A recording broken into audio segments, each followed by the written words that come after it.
So there's no doubt in either one of your minds that the story that Natasha tells is true, that Donald Trump pushed her up against a wall and forced his tongue into her mouth. 100% believe. I believe Natasha. Yeah, not a doubt. I've never doubted it for a second. She called me the night of the event, very distraught from her hotel in Florida, told me what happened, as Liz described it, and was crying at times, angry, shocked, but I think confused maybe more than anything. She wanted my advice as to what to do. And what did you tell her to do? Well, a prof wants to be Socratic and have someone else come to the decision herself.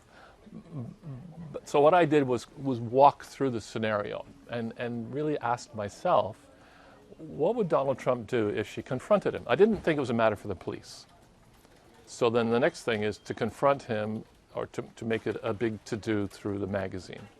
And I felt that he was not going to turn around and admit that to his supermodel pregnant wife that the minute she walked out of a room, he did this to the reporter. So what would he maybe do if Natasha, brought it to light? I thought that one scenario would be that he would accuse her of coming onto him and would say that she's now trying to extort him. And I think that I said to her, I think he could destroy your career. So essentially, you gave her the advice to not take any action. I did. I thought that he had all the cards and she had none. And at the time, she was alone. She would have been a lone voice. Right now, she's not a lone voice, but then she would have been.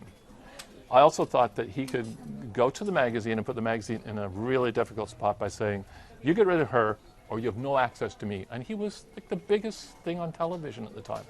He could do that to other magazines. He could blacklist her in the business. It's a small business. I didn't see what she would win. How could she possibly win apart from standing up for something that was wrong, but at what cost? I don't think there's anyone in this business who hasn't at some point had to hold their nose for material that they left out or material that they had to put in or were told to put in. It happens. And anyone who thinks it doesn't happen doesn't know how the media works. She was in a terrible situation and had to make a choice. So the choice was do the story I was assigned to do or create a firestorm, which could cost me my career. So yeah, I was upset that she had to do it, but I think that actually took a lot of courage. That took a lot of gumption because it was not, I am sure, an easy thing to do. But when you're faced with those two choices, I ask anyone, what would you do? So in retrospect, should she have gone to her bosses? I don't think so. I think she did the right thing.